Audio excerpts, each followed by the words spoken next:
I got some names that I want to call.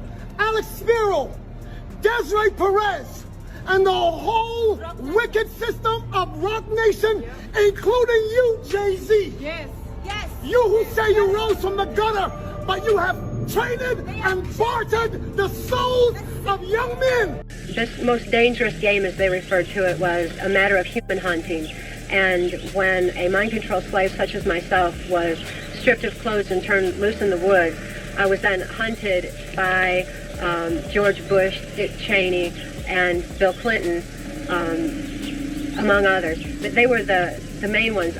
The storm kicked off with a massive document leak that blew open one of the wildest scandals of the decade. Fresh court filings tied to Jeffrey Epstein started spreading online like wildfire, names flying across social media before anyone could even take a breath. Among those names, Jay-Z. He wasn't charged, wasn't accused, but his name popped up in connection to Epstein's social circle, and that alone was enough to spark chaos. In seconds, the internet stopped caring about facts. Being named became the same as being guilty. Screenshots flew, context vanished, and everyone had an opinion before any truth had time to land. Speculation started morphing into belief, with people running wild off half-read posts and blurry screenshots. The allegations weren't proven, nothing official at all, but the fallout was already forming like a storm cloud ready to burst. Once a person's name gets linked to Epstein, that shadow sticks. Clarifications move slow, and rumors move like rockets. But here's where it got even messier.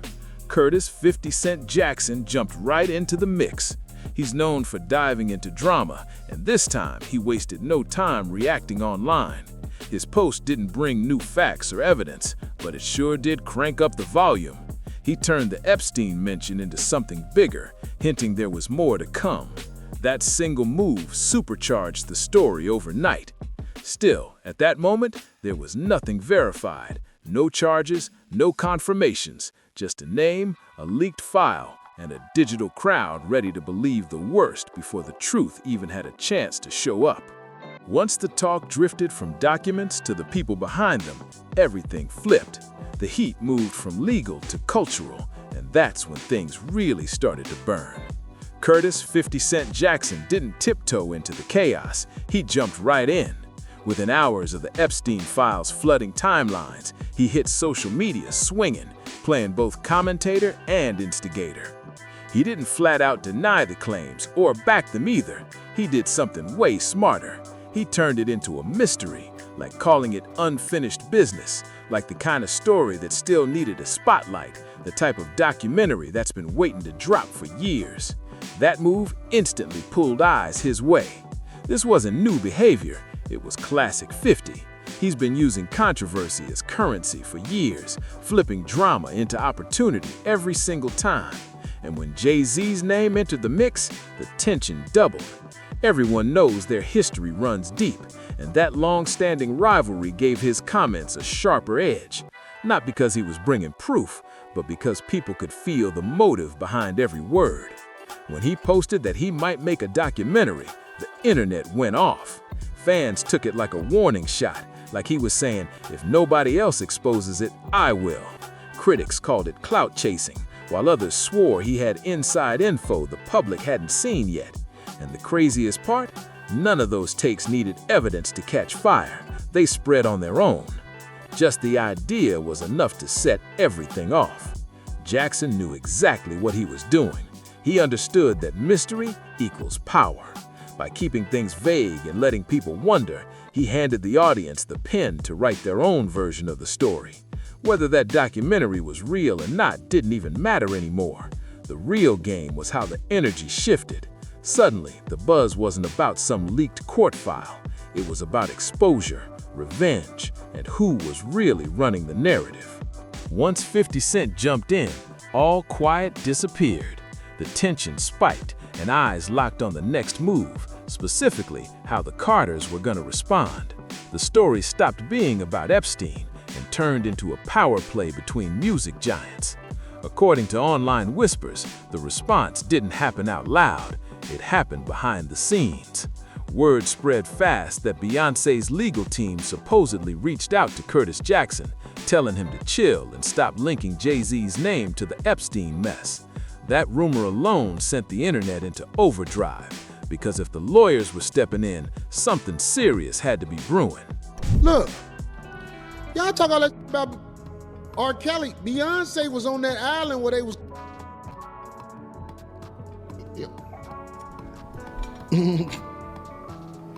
Beyonce was on island. Beyonce and the camel. Yeah. They said she was in there like, uh-oh, uh-oh, uh-oh, uh-oh. Right. I hope I can go see her again. She was singing and looked. If you like it, put your mouth on it. No paperwork ever surfaced, no official statements, nothing solid at all. The whole thing lived and breathed through unnamed sources and social media hype. But in scandals like this, perception hits harder than proof. And if those whispers were real, the move totally backfired. Curtis Jackson's known for never backing down, especially when he smells pressure or legal heat. Anytime someone tries to shut him up, he doubles down, and this time was no different. The talk that he was being silenced only made people think something was really being hidden. Instead of addressing it head-on, 50 played it smart, posting cryptic messages and sly hints, stirring the pot without saying too much. It was his signature move, let the mystery do the talking. But while he was teasing the crowd, fans started noticing something strange. Major entertainment outlets were quiet. Sites that normally jump on celebrity gossip stayed completely still. Even posts that briefly showed up on rumor pages disappeared fast with no reason given. Some said that looked like restraint. Others swore it screamed suppression. No one could prove either side, but the silence itself became part of the story, and that silence was loud. Online, the speculation went wild. Fans were convinced the Carters were using power to keep the story locked down. Supporters fired back, saying responsible media just didn't want to spread unverified drama. Both takes had room to exist, but the internet doesn't do calm debates. In that noisy digital storm, what stood out most was clear. The silence didn't kill the conversation, it made it roar even louder. It didn't stop the conversation, it flipped it completely. The focus shifted away from the Epstein talk and straight into whispers of a cover-up. That's when things hit a whole new level of chaos. At this point, facts didn't even matter anymore. The story wasn't about evidence, it was about energy. Every time power, fame, and secrecy clash with no clear answers, people start following familiar instincts. Online audiences fell right into their usual patterns. Money means control, silence means guilt, and any pushback means there's something to hide. These ideas aren't new, but social media makes them spread faster than ever. One post turns into a storm in seconds, and suddenly assumptions start feeling like facts. What made this moment so explosive was how big it got. Jay-Z and Beyoncé aren't just music legends, they're global empires. Their names carry decades of success, business power, and influence worth billions. For their supporters, that legacy screams strength and credibility. But for critics, it screams protection and privilege. The same story was being flipped two ways depending on who was watching. And the algorithms, they love drama. Calm voices got buried under reaction clips, breakdown videos, and commentary that treated every small update like proof of a deeper conspiracy. The more outrageous it sounded, the faster it spread. Even when people tried to calm things down by saying the claims were unproven, it didn't matter anymore. Those disclaimers became background noise, formalities nobody cared about. Once a story reaches that boiling point, corrections don't fix anything. They just turned into ammo for more arguments. Every side started defending their version like it was the truth. The whole thing turned into a non-stop loop. The louder the rumors got, the more suspicious mainstream silence looked, and the quieter the big outlets stayed, the more independent voices jumped in, claiming they were the only ones brave enough to tell the truth. The controversy started feeding itself. No new evidence, no fresh leaks, just constant recycling of chaos. Before long, people started digging up old stuff, ancient interviews, random clips, half-forgotten stories, all dragged out of the archives and twisted to fit the new scandal. Everything was reinterpreted, stripped of context, and dropped back online like fresh tea. And here's where things really flipped. The spotlight moved away from Epstein altogether and landed right on Beyoncé. Suddenly, the talk wasn't about documents or connections, it was about her. That shift completely changed the mood of the conversation. One of the first blasts from the past came from a former NFL player, a name that had floated around hip-hop gossip circles for years, just waiting for a moment like this to resurface. He's saying he's not afraid of 50 Cent. Why would you have to make that clear when no one's ever asked me if I'm afraid of Jay-Z? I want everyone to be clear. No one's scared of 50 Cent. There ain't never been no 50 Cent Jay-Z conversations. It's a huge difference. Larry Johnson's name suddenly shot back into the spotlight. He'd once shared a story about a private gathering with Jay-Z and Beyoncé, and now people were replaying it with brand new intensity. The story itself wasn't fresh, but the context sure was. Johnson said this happened back in the mid-2000s during a late-night event tied to a photo shoot out in Colorado. According to him, the night started like any high-profile industry hangout. Music blasting, drinks flowing, familiar faces from the scene everywhere. But then, things took a weird turn. Johnson claimed he saw kids show up at the gathering, and that instantly threw him off. He said he felt uneasy and dipped out early, confused about why minors were even there that late at night. Now this part mattered. He never accused anyone of abuse or wrongdoing. He didn't say a crime happened. In later interviews, he made it clear that his reaction came from confusion, not accusation. He said straight up that he didn't know who the kids were or if they were even part of the shoot. What made him uncomfortable was the situation itself, not anything he actually witnessed. But online, that subtlety disappeared fast. Once the clip started recirculating, the internet stripped away every disclaimer. People twisted his uncertainty into accusations and turned his hesitation into proof. Comments started flying, and before long, the story stopped being about what Johnson said. It became about what people felt he meant. That moment flipped everything. The conversation took a darker, more emotional turn, and it became clear that this wasn't just gossip anymore. It was turning into a cultural flashpoint.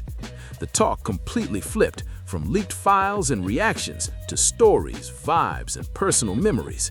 The standard of proof got quietly rewritten. People stopped asking, "Can this be verified?" and started asking, "Does this feel wrong?" Once that emotional line got crossed, the floodgates opened. Older, weirder rumors that had been buried for years came rushing back like ghosts from the past. After Larry Johnson's story resurfaced, things took another wild turn. Suddenly, a different wave of allegations started picking up steam, claims that weren't tied to any clear location or date, but to beliefs and interpretations. Archived interviews, old screenshots, and resurfaced sound bites from former collaborators began trending again. Some of them were accused of hinting that Beyoncé was involved in spiritual manipulation or mysterious ritual-like behavior. These claims had been floating around the internet for years, mostly ignored or laughed off when they first appeared, but now they were getting a total rebrand. People started stitching it all together, framing it as part of some bigger, connected story. What had once been fringe talk suddenly became front-page conversation, and the line between skepticism and belief blurred faster than ever. The name that kept popping up the most was Kimberly Thompson, a former drummer who'd worked with Beyoncé for years. Back in 2018, Thompson went public with shocking claims, saying she had been targeted through what she described as witchcraft and psychological manipulation. She even went as far as filing for a restraining order, but no criminal case ever came out of it. At the time, the story burned bright for a moment and then vanished. Most outlets wrote it off as unproven and highly personal. But now, in this revived wave of controversy, Thompson's words were suddenly being replayed, dissected, and tied to a bigger narrative. After that, more names started popping up. Fans began combing through old social media posts from Beyoncé's former dancers, zooming in on likes, deleted messages, and cryptic comments. Everything that once looked random now was being treated like a hidden clue. One ex-performer even dropped an emotional post on Instagram, making direct accusations, but it disappeared almost instantly. Of course, screenshots caught it before it vanished, keeping the fire alive. The posts used extreme language, heavy accusations, and no real proof, but the drama alone was enough to keep the rumor mill spinning. None of it was verified. No court backed it, no investigation confirmed a thing. But online, facts didn't matter anymore.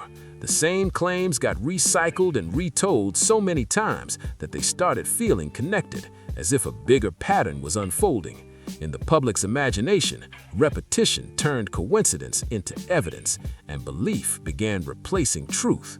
What started as talk about documents and rumors had now turned into something deeper, a feeling. The buzz wasn't about facts anymore. It was about mystery, energy, and the sense that something big was being hidden. The conversation stopped being literal and turned symbolic. Suddenly, Beyoncé wasn't being discussed as a person. She became a symbol, a projection of power, fear, and secrecy.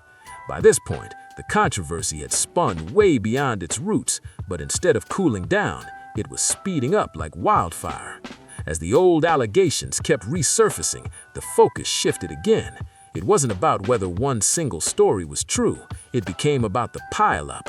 People started asking, could all these stories really exist without meaning something? And that question changed everything. What used to look like random coincidences started feeling like a pattern that people wanted to believe in. If you take people like Jay-Z and Pusha T, they made their living our people, so how the f they gonna stand up for our people? You know what I'm saying? But we forget that because we love Jay-Z's music so much. We love Pusha's music so much, right? But you think they would ever, Beyonce had the best fit for somebody else? Yeah. You know what I'm saying? You think they would ever tell the truth? No, if they told the truth, I think they'd go to jail. You know what I'm saying? So you have liars. Man. Liars are now the face of our culture. From a psychological point of view, it made perfect sense. When you hear something over and over again, your brain starts accepting it. It feels familiar, and familiarity feels like truth. Even though none of these claims were backed up, the repetition made them feel real. One story alone was easy to dismiss, but together they created a full-blown narrative that felt intentional, even if it wasn't. People crave order, especially when the story mixes money, power, and mystery all at once. Meanwhile, skeptics stood their ground. They argued that fame always attracts projection, that when an artist plays with symbolism or pushes creative limits, people love twisting it into something dark.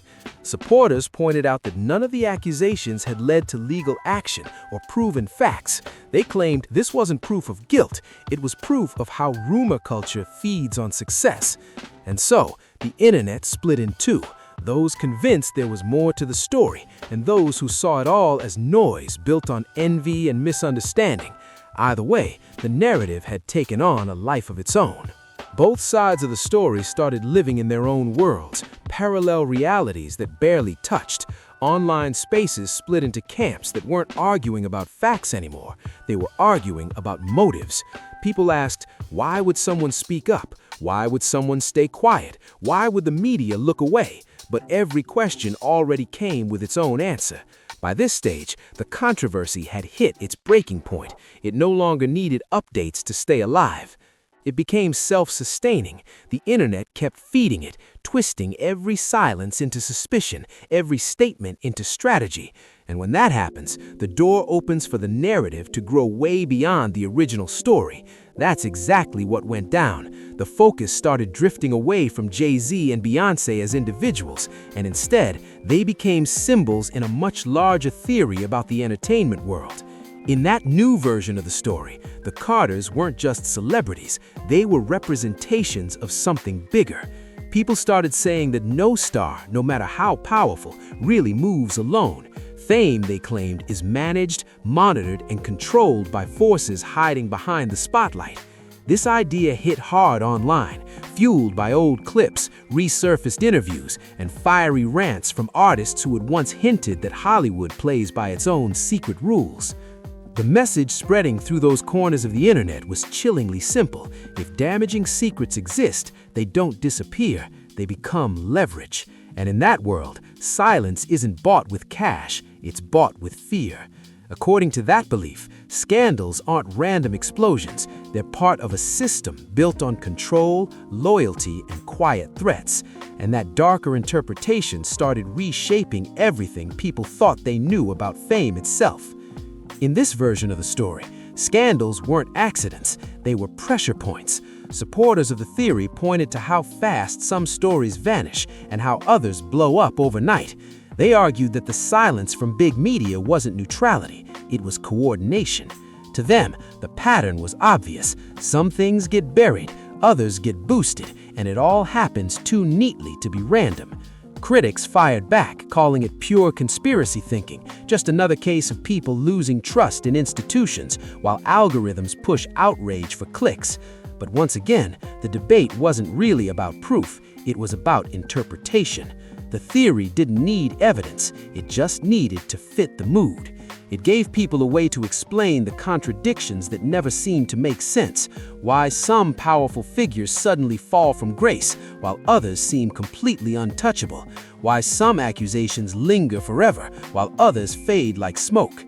In this broader retelling, the Carters weren't painted strictly as villains or as victims. They were seen as players in a system that existed long before them and will probably outlast them. The original Epstein documents had become background noise by now. The real story had evolved into something way bigger, something that couldn't be easily proven or solved. And with that came the toughest question yet. Can a reputation ever fully heal once it's fractured on a global scale? Once the internet decides what it believes, can anyone truly rebuild their image?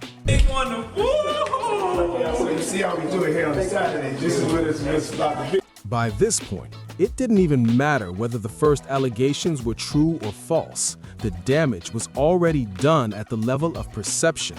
Reputations don't usually collapse in one big crash. They erode. And once that erosion starts, every rumor, every old clip, every new headline becomes another crack in the foundation. For Jay-Z and Beyoncé, this was uncharted territory, something they'd never faced before. Their image had always been built on power, polish, and precision. Every appearance was intentional, every word controlled, every glimpse carefully curated. For years, that approach kept them untouchable. No messy scandals, no cracks showing. But when uncertainty finally crept in, that same silence that once protected them suddenly became a weakness. Supporters insisted the quiet was strategic. They said the Carters were being wise, refusing to dignify wild claims with a reaction. Engaging only gives lies power, they argued. But critics fired right back, saying the opposite. They claimed that by staying silent, Beyoncé and Jay-Z were letting everyone else write their story. In this battle of perception, both choices came with danger. If they spoke, the drama could explode even bigger. If they stayed quiet, suspicion could harden like cement. The real problem? There wasn't one solid accusation to deny. It was chaos spread across dozens of small moments, each one adding to the noise. It wasn't a scandal, it was a storm of impressions, a tangled web of half-truths, emotions, and online theories that no official statement could ever clean up. You can't drop a press release to fight a mood, and once the public starts feeling something about a story, logic rarely pulls them back. Sure, public opinion cools down over time, but it almost never resets. Even if every single claim fades away, the memory of controversy always leaves a stain. It just waits for the next spark to bring it back to life. For icons like Jay-Z and Beyoncé, whose careers are built on legacy, control, and image, that lingering residue isn't small, it's everything, which leaves one big question hanging in the air. Will this whole saga be remembered as just another passing storm, or the moment that changed how untouchable power really is?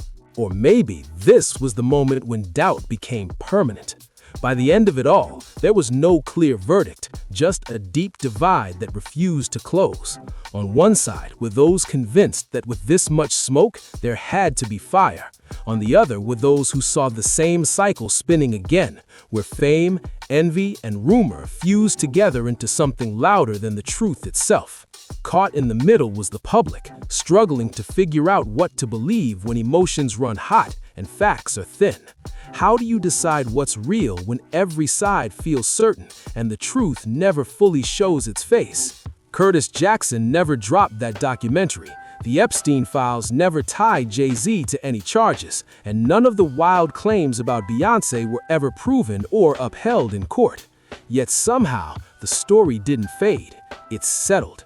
It became part of digital memory, burned into timelines and echo chambers. And maybe that's the scariest part, because in today's online world, you don't need proof to change perception. Just association can twist how a legacy is remembered. This wasn't just about two celebrities anymore. It was about how the internet shapes everything. It exposed how fast narratives form, how silence gets turned into evidence, and how impossible it is to reel a story back in once it's escaped into the wild. The digital world doesn't pause for clarity. It doesn't even care about closure. It just keeps moving, dragging bits and pieces of half-told stories with it.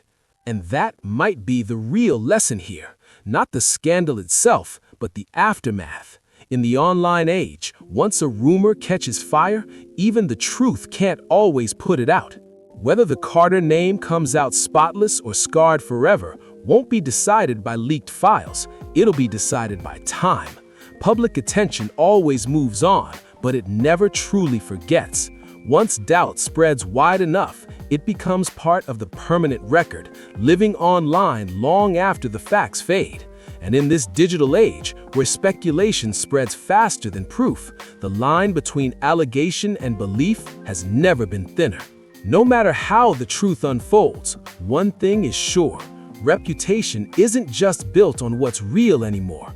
It's built on what people feel, and feelings online don't vanish, they echo.